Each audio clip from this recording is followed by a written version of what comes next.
Welcome to Don't Take This Personally, a podcast about the business of creativity. We are your hosts, Cami Oliveria and Gabe Conover. Oh man, we should just pre-record an We intro. really should. We really should. Maybe someday We'll get do some that. music in there. Yeah. Okay, so welcome back. We just want to give a quick reminder that we will be on Clubhouse every Tuesday at 10:30 talking about the episodes. We want this to be a conversation where, we're not just talking at you, you're talking at us. We're getting to know each other. We're having healthy discussions. Getting some insight. Yeah, join us there so we can, we want to be able to answer any questions you have about what we talk about. Perfect. Yeah, and that's every Tuesday at 10:30, and then we go over the previous week's podcast. Yep. Where can people find us if they want to find out more info? Instagram. Don't Take This Personally, Yes. _podcast. Yes. And that's where, the hub of all this info will be. Perfect. Yeah, we'll post the links to the Clubhouse rooms there. So today what we're talking about is something I really like talking about a lot. I've talked about it on other podcasts I've been a part of. It's basically how we've changed and how our businesses have changed and what we've learned over 2020 into 2021, like running a wedding business through a pandemic, what that has taught us about ourselves, about our business, how are we going to run our business differently after this. I just think It's a really cool conversation because I feel like I've grown up and learned more in the last year and a half than I have in any other period in my life. Yes, love that. So yeah, we're just going to talk about what COVID has taught us. It's going to be more of a back and forth conversation where like I'll share something, Cami will share something, and we'll just kind of discuss it from there. Yeah. So what's your first one? What have you learned? Awesome. So something that I think I just was reinforced in something that I've always really believed is that we have to always be ready to adapt and change with the times. And this is something that I'm naturally very good at. Just ask my wife. I thrive off of change. She does not. We balance each other out. And I think that something that I saw from actually a very specific conversation I had with a guest at a wedding one time was I think it was with her parents. And I've known her for a while, and she was like, yeah, my parents used to be photographers. They used to do weddings. And then her dad kind of stepped in and was like, yeah, we did. And then that business just kind of got taken over by digital cameras and yada, yada, yada. And he kept talking about all these things that were just like change the business. And it was obvious that he had no desire to change with the business. He liked doing doing it the way that it was and for nothing to change. Wow. And once I heard that, it just reinforced to me that I was like, okay, like if I'm going to continue to do this, if I want to do this, forever or as long as I want to do it, not forever, then I really do have to be okay with major changes that will happen in our industry. Yeah. And 2020, 2021, COVID has been that perfect thing to really just punch all of us in the face and show all of us that change is necessary and adapting is necessary if you want to actually maintain a successful business. How did you adapt what does that mean in relation to how the last year went? In relation to the last year, it really was, reality is events can't happen. They kind of do happen every so often, but with everything that was kind of stripped from us, our whole job literally went in the gutter. Like it didn't exist for a portion of time. But it was my entire job. I've done this full time for about 3 years now. So my choice was either I have to go look for another job that is not something I'm passionate about, which, I was willing to do if it really came down to it. But obviously I wanted to really find something that I was still in the creative industry and something that I could still be passionate about. So for me personally, it was just looking for different sources of income in my own industry as far as passive income goes. I started my new studio and started chasing after new things that could give me a different kind of income, but was still creative, still pushed my creative interests. Great. It really just kind of came down to that. And something that I saw a lot of in our industry from some of our peers and just over Instagram and stuff like that was I saw a lot of people that were just really hesitant to trying new things or just putting themselves out there. And then I saw a lot of people do an even better job than me, where they were just really embracing everything that was going on, putting education out there or whatever it was, things that they could still make income from right. when we weren't making income from what we were used to. Yeah. This is one of my points too, is the importance of passive income and additional revenue streams, because I just learned that we don't have that much control over events happening like I thought I did. Like, I've been doing this long enough where when weddings happened, they felt secure and, set. And I learned that kind of all of that is a little bit more fickle than we thought. So just the importance of having other things happening that can bring in money. And I have a bunch of ideas for, this year I want to get some images on stock photography sites, and I started my presets, and I'm almost done with a course I'm working, just like trying really hard to use the downtime to set myself up to have additional income streams, so I'm not totally reliant on events happening. Totally. And I think that it was also hard for me to really embrace the fact that I'm gonna have to push hard again this year.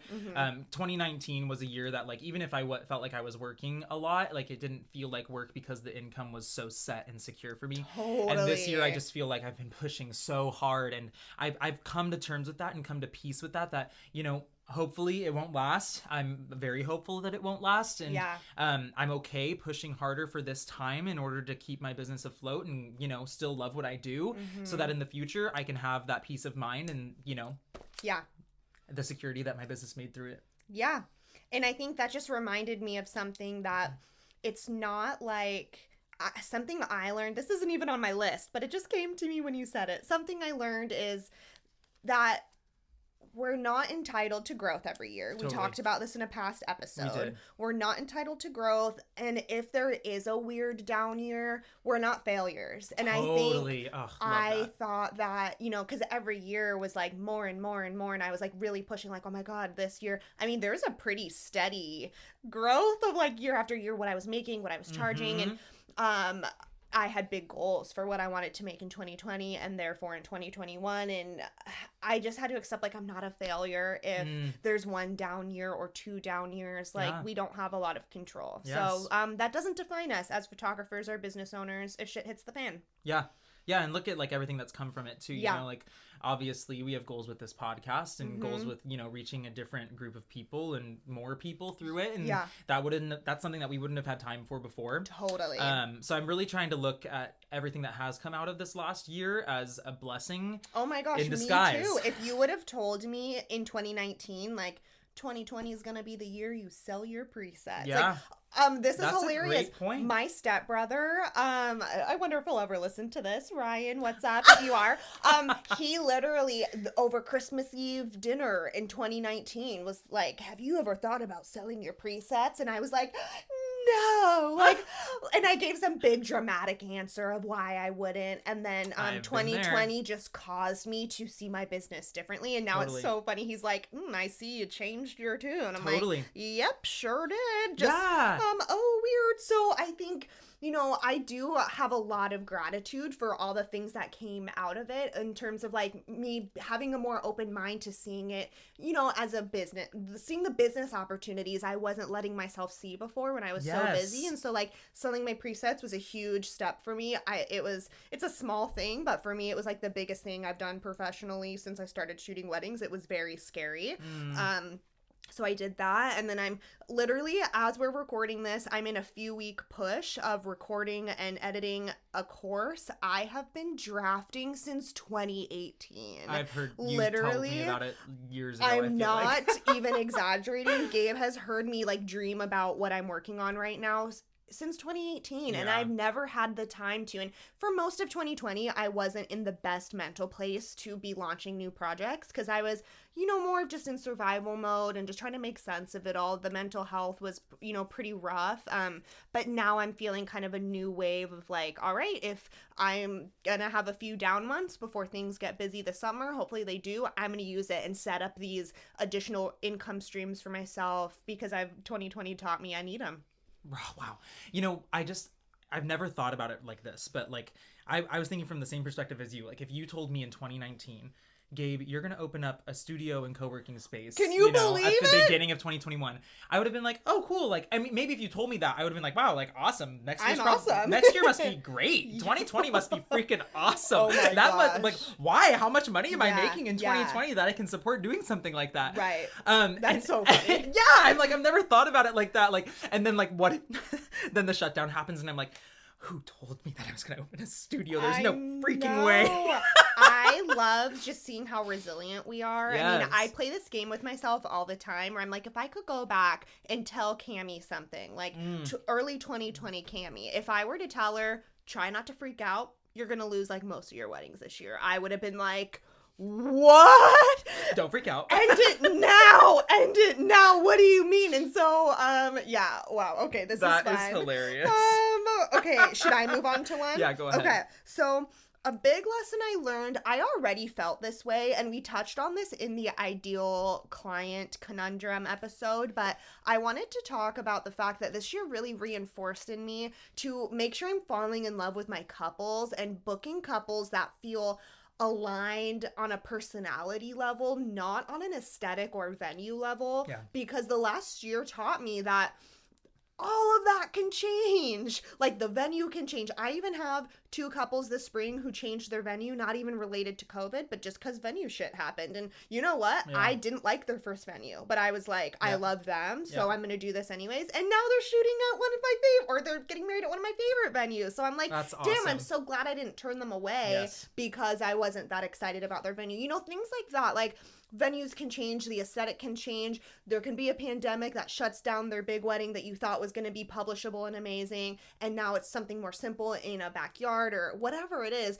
And I'm really thankful that I'm operating from a place of working with people I love, so those changes don't upset me as much. And on this note, I think it's really important to not offer discounts. You're allowed to do whatever the hell you want, but this is just why I don't do this. I don't think it's super wise to offer discounts or discounted rates for weddings that you think are going to be really marketable or publishable or bloggable or whatever it is, because I've done that, and then the plans of the wedding change, and you're like, damn it, now I'm locked into this low rate that I have to honor, but now all of these other factors have changed. So it has taught me to be more disciplined with pricing. Totally. Because the factors can change that made you want to give the discount. So I just encourage you to focus on finding couples you're inspired to work with, not as much the venue or aesthetic, because all that can go away. Yeah. Next I wanted to talk about, and this is, I think, a little disclaimer, I guess, would be, obviously we all need time to grieve, and we need time to like really get into a good mental state where we can actually feel motivated again or passionate again. And I mean, it took me a while in the very beginning of COVID, because you know, my whole livelihood and my passion was being stripped away from me, and that hurt, and that was something I had to really get over. But with that said, what this last year has really taught me is that it is really important for us to see the changes that are coming and to act as quickly as possible on them. Totally. Something that I saw a lot of my friends doing really quickly, which kind of blew my mind, was like, they were just like, okay, it doesn't seem like COVID is going away anytime soon, so that means big weddings aren't going to happen for who knows how long. Yeah. We need to start pushing elopements. We need to start branding ourselves in a different way where we come across more attractive to these people who are deciding to have these smaller events instead, or these smaller ceremonies. And that's not something that I did in the very beginning, because I was just like, I mean, in my mind, I was like, who knows how long this will last. I also wasn't super motivated to try anything. It was hard in the beginning. It was really hard. But I do think that I felt a little bit of a like business cut from that, because I didn't act on it as quickly as other people did. And then by the time I was like got around to acting on certain things, other people had been doing them for so long that it almost didn't matter, because someone else had created that little side business already. Yeah. And I'm not just talking about people pushing elopements. I'm talking about everything from like putting out education to selling presets, like different stuff like that. Yeah. Different business opportunities that people attacked quickly. God, out that's of this. So good. Yeah, acting quickly and like seeing the changes to our culture and the changes to your industry, and trying to get ahead of them and beat them before they even happen. Yeah. It's something that is just so freaking important, and something that I actually feel like I did. I feel like I did a really good job at this when it comes to my studio. Yes. Because for some reason right now, I mean, I'm guessing it's probably because people aren't able to travel very much. Travel very much. Yeah. And because I feel like over the last couple of years, these destination weddings and like going to these epic mountainscapes and like crazy landscapes was like what everyone wanted to do. Right. So it was like the trend for a while that I feel like since it was such a major trend, it's kind of falling out, and people are interested in more minimalistic editorial type stuff. Oh yeah. And I saw that, so I was like, all right, I wanted to open a studio anyway. Let's try to do it. And honestly, it's been just people are paying using for itself. Amazing. It's kind of mind-blowing to me how interested people are, because I'm super interested in it, and I love shooting in my studio and coming up with creative ideas and stuff like that. But I tried to really beat this curve because I saw what was coming. Yeah. And it really worked for me. Well, so there's a good example. An example of this too is when I moved to San Diego 3.5 years ago, I wanted to start a studio.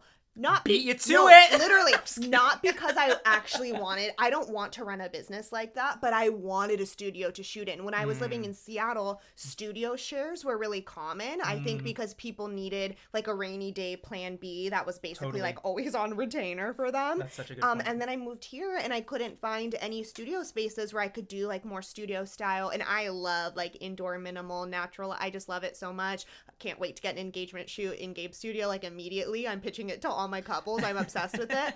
I love that look. And so for years, you can ask a lot of people in my life, I was like, I'm going to start the first studio in San Diego that's a co-working space too. And I have this vision and we'll hold events. And I never got around to it. And then when Gabe was like, I have this idea, I was like, thank God, like just do it because I want to have access to it, but I don't want to run the thing. So that's just like a little funny side story that like exactly what he's talking about. For years, I said I was going to do it. Never did. He did it and acted quickly. And same with this podcast. Like I can't believe that from the time of being like, we're doing this to first episode out, there was like a 4-week time frame. And I'm really appreciative of that because putting myself out there in this way scares the shit out of me. And so I appreciate that you pushed me to do it so quickly that I really had no time to back out of like anxiety or fear. Is this just like a praise session now? Yeah, Gabe, I love you. Gabe, I love you. So that's what I'm saying, that, this was something where we just acted quickly, which in a lot of ways was good. I didn't have the time to talk myself out of it. But yeah, so act quickly on your ideas. Let yourself have the mental space you need. I mean, I'm like back in therapy and on anxiety meds again. Like 2020 did a number to my mental health and I'm still really healing from that. And so no hard feelings on myself that I spent most of last year just trying to kind of make sense of anything. But I do feel like I'm out of that now and ready to kind of like get some stuff done, but not without medical help. Medication is keeping me feeling good. And if you did miss out on an opportunity, don't fret. No. Don't fret. Don't fret. But obviously, like when you are ready to start pursuing things again, be looking for that next opportunity instead of chasing after something that it was almost too late to kind of go after too. Yeah. Totally. Oh, I love that. Act quickly.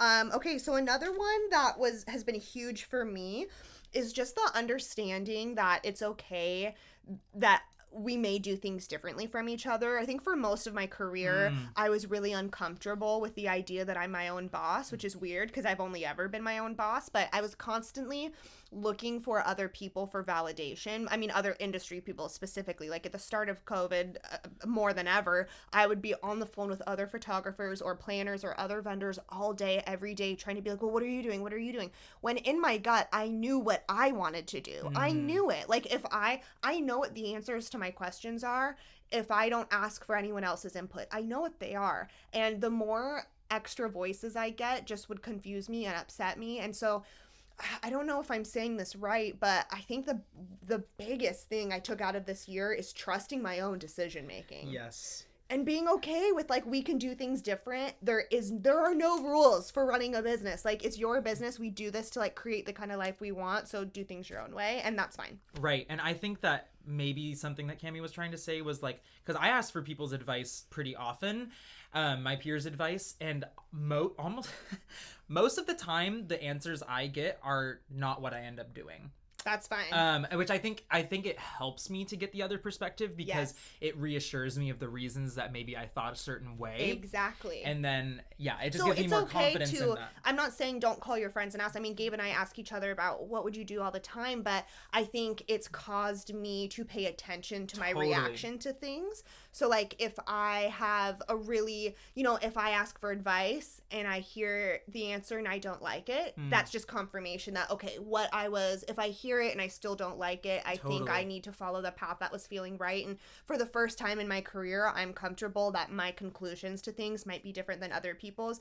And it's caused me to be softer with people. When I'm like, that's cool. If I don't like how I want us all to be doing everything the same way. Like, I wish there was some counsel that would be like, we're all going to do everything the same way. That would make me feel more confident. And so when people don't do things my way, at first I was like, well, let me tell you how I'm doing it my way and why you're wrong if you don't do it that way. And I really grew a lot in just being like, all right, my way is my way. I believe it's right because of these reasons, but you have your reasons and that's okay too. And that doesn't mean you're any worse of a business owner than me. I mean, yes, there are wrong ways to do things, let's be honest, but I just got really comfortable in the idea that we can run our own businesses the way we want to. And as long as it's working and you like your life and you're thriving, who am I to say you're wrong? Yeah, totally. Yeah, I've gotten comfortable with that this year, like disagreeing with people.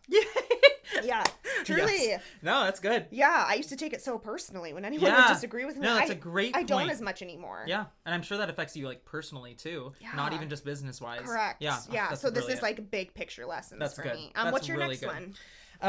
One of the other things that I thought that really, I think this is relevant for anyone who runs their own business, but especially for people like Cami and I who find a lot of self-worth in success and stuff like that. Yeah. Hustlers who just like sometimes can't really stop hustling. Yeah. Is it really just made me realize that how important it is to schedule intentional catch-up time, intentional time to do the things that you normally don't have time for. And what that looks like for me, like when the shutdown first started and we literally had nothing to do for 2 or 3 months, I was like, okay, like, I've been wanting to revamp my website. I've been wanting to completely, write this new client guide and yada, yada, yada. Yeah, that's what I did in those early months too. Hey-o. Hey, yeah. Did my engagement shoot guide I said I was going to do for 3 years. Yes. But I never did stuff like because that. You didn't have time for it. Yeah. And, it was just, it's something that now, like, looking forward, I'm like, I kind of think it's an important thing to go over my contracts every 6 months to a year. But I don't actually make time for that because I feel like it's not necessarily a moneymaker, but it is something that is important. Yep. So what I do now is I just, in advance, schedule very specific time during the slower times of the year, like January, February, and just like stuff like that, end of November. Yep. Where I just intentionally don't schedule shoots, or I just intentionally schedule a week or two where I can just really focus on catching up on those things that I didn't have time for. You have to schedule those things or they literally will not happen. That's what I did for February for filming my course. Like, if things look like they will, which I hope they do, like, spring might be actually like a little bit busy. So I was like, all right, if I'm going to film this course, I've been saying I'm going to film since 2018, it's going to happen in February or it's not going to happen at all. Right. Like, that's the talk I had to have with myself. So I blocked all of February except for one shoot. You know who you are. It's maternity. It's time sensitive. Like, yes, like, your bump is about to pop. I feel you. But besides that one shoot, I kept the rest of February available for this thing we're doing right now and my course. So yeah. As much as COVID took away, it gave me the time in the beginning to really do a lot of things I needed and the reminder that you need to carve that out in future years. That's really good. Totally. On that note, because the hustle never stops, the big thing I kind of took from this, it was a very painful process, but for the first time ever, I feel like my identity and self-worth was like removed from my business and my perception of my own success. And like, I was defined by my busyness. Like, I found all my identity in my business, so much so that I was like in therapy years ago. And I would say things like, if something happened in my business, I don't know what I would have to live for anymore. Oof. Like, that was literally the real words that came out of my mouth. Oh, Lord. Which is insane because I love my life. Like, but that is like, just an example of the mental place I was in. My business ran my life for most of my 20s, and the 30s are I'm taking it back. But, you know, so 2020, I had to sit with myself for the first time, maybe ever, and I was just like, who is Cami when you take away the busyness and the perception of success? Like, who is that person? And I feel like I really got to know that person, and I want to take that person in my future business years, and I'm now more protective of my time as a result, because I know what I like to do outside of my business, and I know who I am and what's important to me, and awesome. It was painful and uncomfortable, and again, needed help from therapists that I'm, you know, still sorting through. But it completely ripped my identity away from me, and I kind of had to start over with like getting to know myself. That's crazy. It was crazy, and I was depressed for most of it, anxious. You know, it was the worst my mental health has ever been, but I feel like I'm now coming out of it like better than I was, and I'm excited for this Cami to go into like kind of a new phase of business and personal life. So good. Yeah. So good. I feel like you had a similar. Yeah, I was going to say, too, that it really forced me to fall back in love with my personal life, which, I mean, I wouldn't say that my wife would probably fight me on this. I mean, my business does mean a lot to me, and it's, you know, it's something that I've curated myself, and like it is like, yes, my livelihood in a way, and I'm passionate about it, and I have gained so many friends from it, and I love my clients and stuff like that. But yeah, it forced us to really have a personal life, because when you can't do anything with like, you know, that has to do with your job necessarily, you're trying to fill up your time with something that maybe you don't normally do. Yep. I've gone on so many more hikes over the last year. I don't know what I thought you were gonna say dates. No. You know when your brain just kind of fills in? I've finally been able to date around for the first time in my life. That's the opposite of what we're doing. Literally the opposite. You've been going on hikes. Yeah, well, I've gone on hikes. I mean, I don't much anymore, but in the very beginning, I was going on hikes all the time. Cool. I've never went hiking before. That's awesome. Literally never. But I was like, what do I do? Like, what are things that are allowed that I can continue to do? And for a time, parks were the only things that were open. So I was like, well, this is what I'm going to do. And my friends and I, we'd bring some beers up to the top of a peak, and we'd sit and we'd have some beers and then come back down. And then, it was cool. And like things like that. Yeah. That we never made time for before because they were not as important, air quotes, if you can't see me, as as our businesses are or whatever. Yeah. So. Yeah, and I paid really close attention to like what and who I was missing. Like when everything was taken away, I really I paid close attention to like what is my heart aching for, because those are probably my favorite things. Because I spend so much time trying to figure out like what I actually like and who I actually am, or what am I doing just to like please people. There's like so much that goes into that, and so I really paid attention to like who and what am I missing right now, because that's probably who I am. Is that it? I feel like I cover all of mine. Same. We nailed this with 30 seconds on the clock. I think that's a record. To all the haters who said we couldn't keep a conversation to 28 Our spouses. minutes. Yeah. Spouses, haters. Michelle, Victor. We've done it. Yes. Once again. Well, I'm excited to take these lessons into future years, future wedding seasons. Totally. We're killing the and game. I'm excited to don't forget that we have our clubhouse meetup guys next Tuesday for this episode. I want to hear what you learned. Yeah, I feel like there'll be a lot of good conversation that can come out of this. Yeah. I might cry. Oh gosh.